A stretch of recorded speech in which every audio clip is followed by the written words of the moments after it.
بسم اللہ الرحمن الرحیم۔ السلام علیکم۔ جس طرح جنرل بپن راوت کا اچانک سے ہیلی کاپٹر کریش ہونے کے بعد انتقال ہوا ہے، وہ بھی ان کی فیملی سمیت، تو اس ثانیہ کے بعد کوئی کتنا بڑا بھی ان کا دشمن ہو وہ کبھی خوشی نہیں منا سکتا، کیونکہ وہ بھی کسی کا باپ، بیٹا اور بھائی تھا۔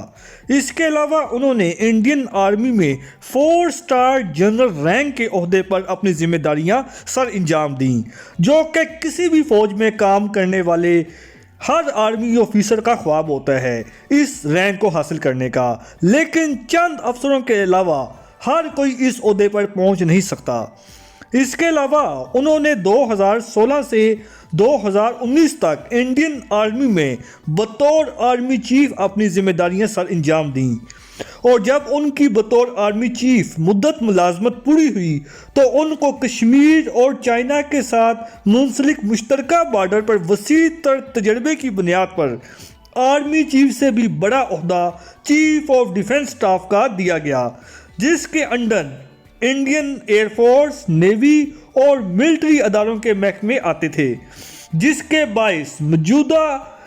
Army chief general Manoj Naravane سمیت کچھ سینئر انڈین آرمی کے افسران جنرل راوت سے سخت ناراض تھے،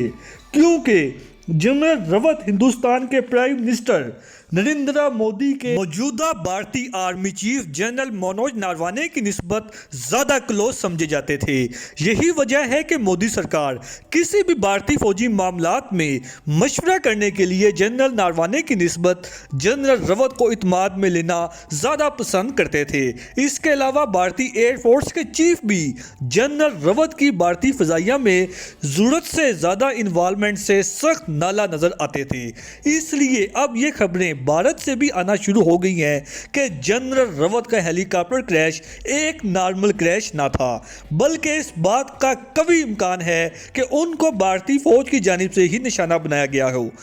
جہاں تک جنرل راوت کے کریئر کی بات کی جائے تو وہ اپنے متنازع بیانوں کی وجہ سے بھارتی فوج میں بہت زیادہ مشہور تھے، خاص طور پر ان کے فیک سرجیکل سٹرائک کے دعوے پر، جو انہوں نے ایک فیک وکٹری کلیم کی تھی کہ انڈین فوجیوں نے پاکستان اور ہندوستان کی مشترکہ بارڈر LOC کراس کر کے پاکستان میں گھس کر کارروائی کرتے ہوئے جیش محمد کا کیمپ تباہ کیا تھا،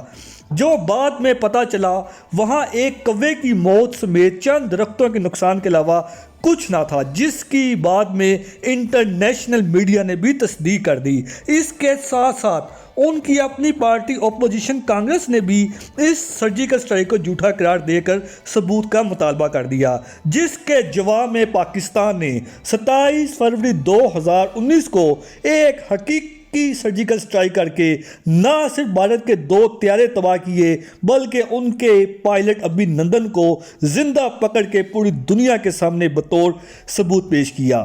اس لیے جنرل راوت کا لاس صرف بھارت کا ہی نقصان نہیں، بلکہ انڈیا سے کئی گنا زیادہ پاکستان کو ان کی موت کا نقصان ہوا ہے، کیونکہ وہ ایک ان پروفیشنل آرمی افسر مانے جاتے تھے۔ اس کے علاوہ ان کے لاس سے پاکستان کی نسبت کئی گنا زیادہ چائنا کو نقصان ہوا،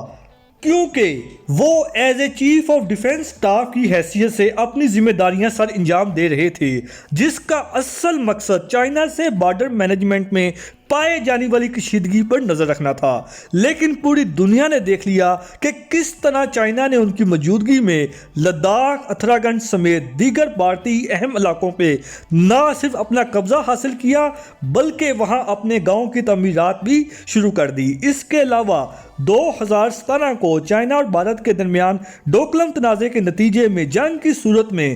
جنرل راوت کی ہی بطور آرمی چیف مس ہینڈلنگ کی وجہ سے بھارت کو ہیوی پرائس پے کرنا پڑی، جس کے باعث بہت سے بھارتی فوجیوں کو اپنی زندگی سے ہاتھ دھونا پڑا۔ لہٰذا جنرل بپن راوت کے لاس سے ہندوستان کی نسبت کئی گنا زیادہ